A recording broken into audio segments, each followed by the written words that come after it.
Hola amigos, bien o no, y saludos desde Medellín. Hoy el tema es el arte de debatir, or the art of debate. So today I'm going to share with you a reading that I've used with a couple of my students this week, which talks about the art of debate. So how we can persuade through debate and through respectful dialogue. So how you can have a debate without necessarily shouting or a kind of aggressive attempt to persuade or force your point of view on someone else. Well, I think it's a very interesting text. There's some useful points within it, and also quite an interesting level of vocabulary. So I'll just read the whole thing, have a listen, and particularly think about how I'm using the modulation of my voice to express these ideas, because this is a trick really. If you're going to take your level of English speaking to a new level of fluency, it's the modulation that is the key. Your accent really doesn't matter. There are many different accents in English across the English speaking world, but the thing that differentiates, if you like, native speakers from perhaps people from other places who are learning the language is how well we can modulate the voice for expression. So while you're listening to this, have a think about how I'm doing that and maybe why. And I'll leave the text of this particular reading in the description so you can have a look at that later. Here we go. Debating with poise, the art of persuasion through respectful dialogue. In the world of discourse, defending one's position without resorting to aggression is not only a valuable skill, but also an art form.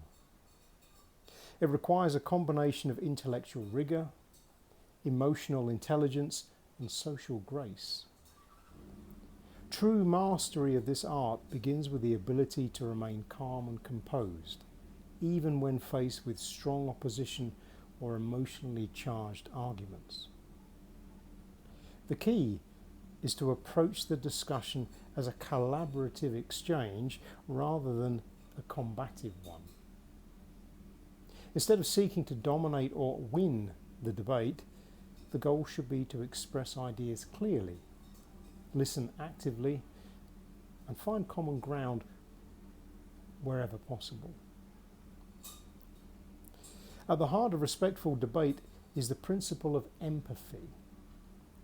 Understanding that every person's perspective is shaped by their unique experiences and values. By acknowledging this, we create a space for dialogue that fosters mutual respect rather than hostility.